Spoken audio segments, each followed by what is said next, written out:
তোমার subscribe setting বন্ধ হয়ে আছে, শুধু একটা কাজ করো, তাহলে কিন্তু তোমার সাবস্ক্রাইব সেটিং অটোমেটিক বৃদ্ধি পাবে। তাহলে চলো কি করতে হবে দেখাই দিতেছি।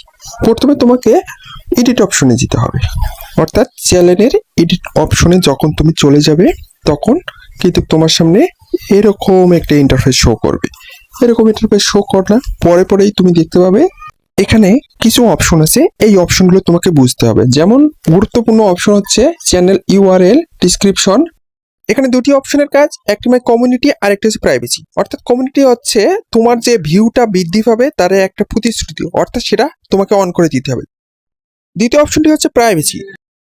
এই কমিউনিটি ও প্রাইভেসি এই দুটি অপশনের মধ্যে খুবই গুরুত্বপূর্ণ কাজ। প্রথম অপশনটি তো জানলেন যে কমিউনিটিতে ভিউ বৃদ্ধি পাবে, এবং প্রাইভেসি হচ্ছে keep all my subscription private, অর্থাৎ আমি আমার সাবস্ক্রিপশনটি প্রাইভেট রাখলাম, অর্থাৎ সেখানে আমার ব্যক্তিগত লোক ছাড়া অন্য কেউ এখানে সাবস্ক্রাইব করতে পারবে না। তাই এই প্রাইভেসি অপশনটাকে তোমাকে অফ করে রাখ। আর প্রাইভেসির উপরে যে অপশনটি আছে সেটি হচ্ছে মাই কমিউনিটি, এই অপশনটাকে তোমাকে অন করে রাখতে হবে, তাহলে কিন্তু তোমার সাবস্ক্রাইব বৃদ্ধি পাবে। আরো কিছু অপশন আছে, চলো আর দেরি না করে সেই অপশনগুলো আমরা দেখে নেই। তারপর তোমাকে কমিউনিটি সেটিং এ যেতে হবে। এই কমিউনিটি সেটিং এ যাওয়ার পর তুমি কিন্তু দেখতে পাবো অনেকগুলো অপশন, যেমন post moderation, who can post, blocked word, block link text. যদি এখানে ব্লক লিঙ্ক টেক্সটটা অন করে থাকে সেটা কিন্তু তোমাকে অবশ্যই অফ করে দিতে হবে। অর্থাৎ এটি অন করা থাকলে তোমার কিন্তু লিঙ্কটা অবশ্যই ব্লক দেখাবে। কেউ যদি তোমার লিঙ্কটা ওপেন করে তখন কিন্তু সেই লিঙ্কটা ওপেন হবে না, তাই সেখানে কিন্তু তোমার সাবস্ক্রিপশন বৃদ্ধি পাবে না।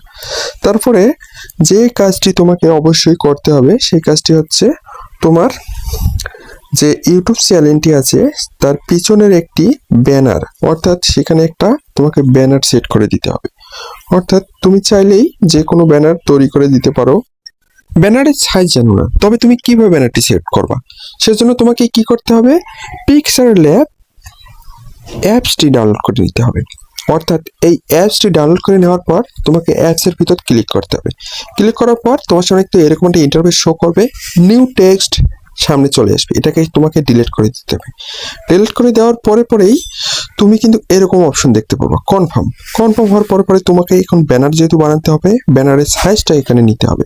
ব্যানারের সাইজ যখন তুমি নিলা তখন অটোমেটিক তোমার সামনে এরকম একটা শো করবে। শো করার পরেই তুমি কিন্তু তোমার ইচ্ছা মতো ব্যানারের সাইজ নিবা। ব্যানারের সাইজটি নেওয়া হয়ে যাওয়ার পর তুমি কিন্তু তোমার ইচ্ছে মতো তুমি যেভাবে ব্যানার বানাইতে চাও সেভাবে তুমি ব্যানারটি বানিয়ে নিতে পারবা। অর্থাৎ এখানে তুমি যে নামে লিখতে চাবা সেই নামে লিখতে পাবা। অর্থাৎ তোমার ইউটিউব চ্যানেলের নাম অনুযায়ী তুমি ব্যানার তৈরি করতে যদি চাও তাহলে কিন্তু তোমার ইউটিউব চ্যানেলের নাম অনুযায়ী তুমি ব্যানার তৈরি করতে পারবা। এভাবেই তুমি এখানে অনেক এডিট অপশন দেখবা। এই এডিট অপশনগুলো দিয়েই তুমি সুন্দরভাবে একটি সুন্দর ব্যানার তৈরি করে নিতে পারবা।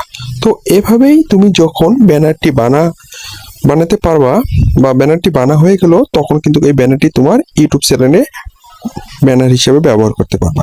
এভাবেই তুমি যখন ব্যানারটি ব্যবহার করে ইউটিউব চ্যানেলটিকে একদম পরিপূর্ণ দান করবা তখন কিন্তু তোমার ইউটিউব চ্যানেলে সাবস্ক্রাইব বৃদ্ধি পাবে। অর্থাৎ তোমার ইউটিউব চ্যানেলে যে প্রবেশ করবে সে তোমার ব্যানারটা দেখেও কিন্তু সাবস্ক্রাইব শুরু করে দিবে। তো এইভাবেই তুমি চাইলেই একটি ইউটিউব চ্যানেল খুলে সাবস্ক্রাইবার বৃদ্ধি করতে পারো। ধন্যবাদ, ভালো থাকবা, সুস্থ থাকবা, আসসালামু আলাইকুম।